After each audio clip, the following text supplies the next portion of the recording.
Buen día, soy César Amaury Sánchez Aguilar. Hoy vamos a hablar de un tema muy interesante, espero que sea algo que les resulte de beneficio.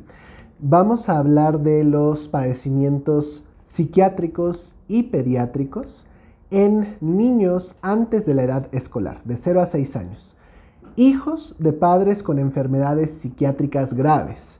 Es un tema muy importante. Cuando hablamos de enfermedades psiquiátricas graves, depende un poco del texto, el autor que ustedes consulten, pero a menudo lo más consistente es que nos estemos refiriendo a personas con esquizofrenia, con trastorno bipolar y con cuadros depresivos mayores graves, sí, enfermedad depresiva mayor grave o trastorno depresivo mayor grave.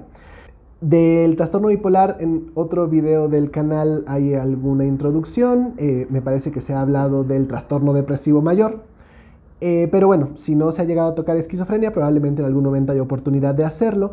La idea es hoy hablar de ellos en conjunto como estas enfermedades psiquiátricas que dan síntomas más graves y que por lo tanto dan una mayor dificultad a quien las padece para un funcionamiento adecuado a nivel social. Familiar también. Entonces estas personas, que de hecho son millones y millones de personas, porque son cuadros muy prevalentes, es decir, que en la población general se presentan en grandes números, dependerá de cada una de ellas, pero del 1 al 2% de la población general presenta alguna de estas enfermedades psiquiátricas graves. Es decir, si ustedes se suben a un vagón del metro, 1 o 2 personas de cada 100 tendrán una de estas enfermedades, por lo menos. Entonces son millones y millones de personas que tienen, por supuesto, todo el derecho a diseñar sus planes de vida como mejor les parezca. Y si en el plan de vida está el tener hijos, es importante que se les dé atención en cuanto a la mejor forma de criar a su descendencia y también a estos pequeños, atención especializada porque sus necesidades serán diferentes a las de personas que no tienen padres o madres con enfermedad psiquiátrica grave. Es la intención de presentar este tema. Sabemos entonces que los hijos de personas con enfermedad psiquiátrica grave tienen un mayor riesgo que el resto de la población que no está en este escenario de presentar cuadros de psiquiatría. Es importante entender que no hay una herencia directa, digamos, no son los patrones de herencia clásicos que a veces se aprenden incluso en la educación media superior. La herencia mendeliana clásica no se puede atribuir a la gran mayoría de los cuadros de psiquiatría. Más bien es una herencia compleja que para entenderlo es fácil pensar en otras enfermedades, como la diabetes, la hipertensión, que nos damos una idea de que si alguien en la familia las padece, yo debo cuidarme más porque es más probable que me dé a mí que a otras personas que no tienen en la familia gente con estas enfermedades. Muy similar pasa con la herencia compleja de los cuadros de psiquiatría. Hay un mayor riesgo en la descendencia, se tienen que también dar muchos factores del entorno, del ambiente, para que se desarrolle finalmente el cuadro. Y es realmente una vulnerabilidad o una tendencia general a la psicopatología. No es tanto una relación directa que si el padre o la madre tiene esquizofrenia, lo mismo será para el hijo. Más bien es una vulnerabilidad general. Es más probable que se tenga cualquier padecimiento psiquiátrico. Aquí estamos hablando, como les decía, de pequeños antes de la edad escolar, 0 a 6 años. Es una edad muy importante porque es una edad en la que el desarrollo es muy vulnerable a diferentes elementos del entorno, pero también es muy importante porque es cuando se pueden establecer las intervenciones preventivas que pueden dar un mejor resultado y a la larga cambiar los desenlaces en salud y en calidad de vida de estas personas.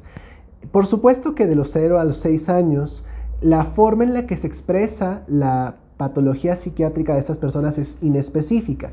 Es difícil que esas personas cumplan los criterios estrictos de diferentes cuadros de psiquiatría o de salud mental, más difícil aún que expresen sus síntomas como lo haría un niño mayor o un adolescente o un adulto, pero sí se pueden observar en sus conductas algunos síntomas que se pueden ir agrupando en categorías un poco más amplias. De la misma forma sabemos que estas personas, estos hijos de gente con enfermedad psiquiátrica grave, tienen mayor riesgo de padecer cuadros de psiquiatría. Cuadros en general como infecciones, problemas oftalmológicos, de otorrinolaringología, es decir, nariz, oídos, nariz y garganta. También cuadros como lesiones, fracturas, quemaduras. Esto, pues hay diferentes formas de explicar lo que está pasando. Por un lado, puede haber también ciertos elementos genéticos como los que mencionábamos hasta cierto punto, pues para los cuadros psiquiátricos, pero también mucho tiene que ver con la crianza, con la vigilancia a veces que se le puede ofrecer a estos niños por parte de estos padres, la cual se puede ver dificultada sobre todo si están inestables en sus condiciones de psiquiatría.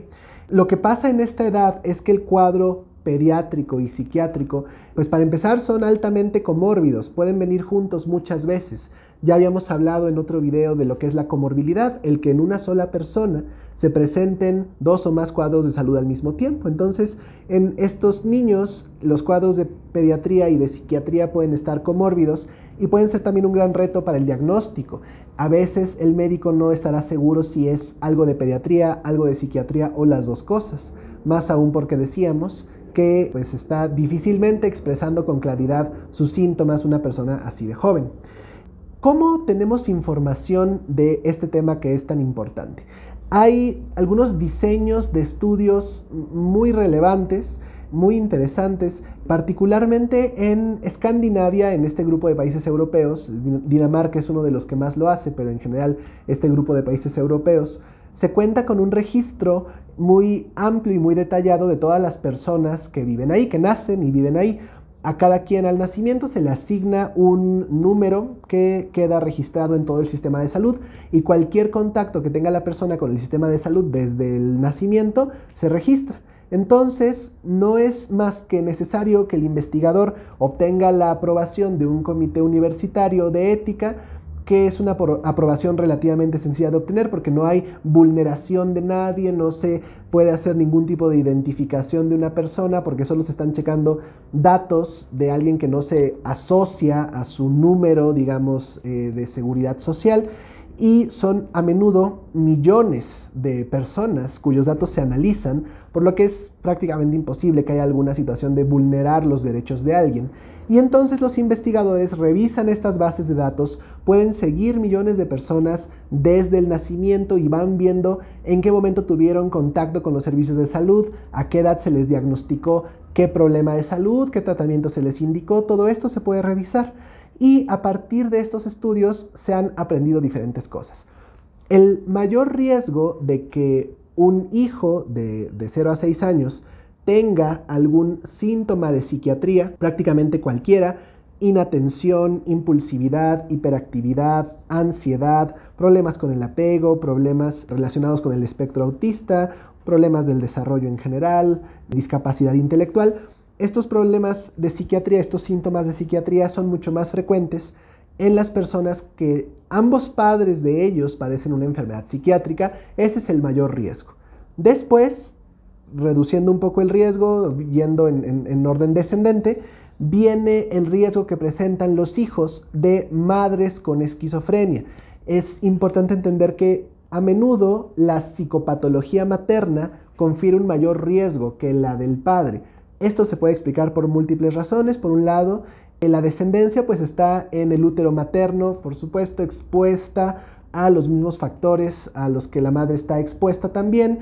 Y además sabemos que incluso en esta región de Europa, como en todo el mundo, pues la madre sigue siendo la principal figura de crianza. Entonces, de estos 3 cuadros, la esquizofrenia parece conferir un mayor riesgo a los hijos de presentar cuadros de psiquiatría.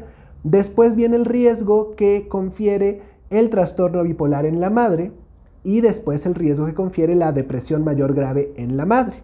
Y después pasamos a los cuadros paternos. Es un poquito menor el riesgo cuando el padre es quien tiene esquizofrenia, después un poco menor cuando el padre es quien tiene trastorno bipolar y finalmente el menor de los riesgos es cuando el padre tiene depresión mayor grave, de que su descendencia de los 0 a los 6 años presente síntomas de psiquiatría.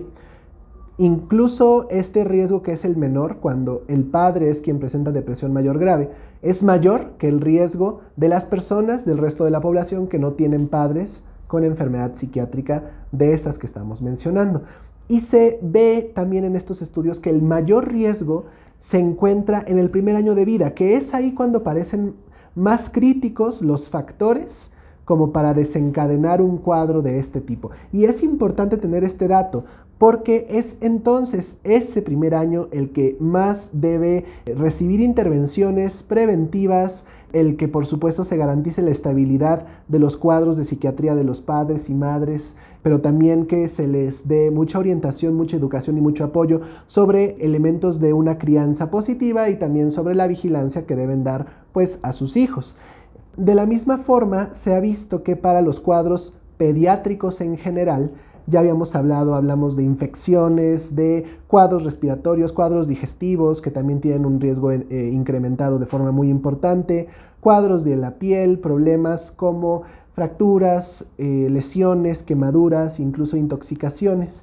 Para estos cuadros de pediatría en general también hay un riesgo incrementado en los hijos de 0 a 6 años de personas con enfermedad psiquiátrica grave en comparación con quienes no padecen este cuadro, sus padres.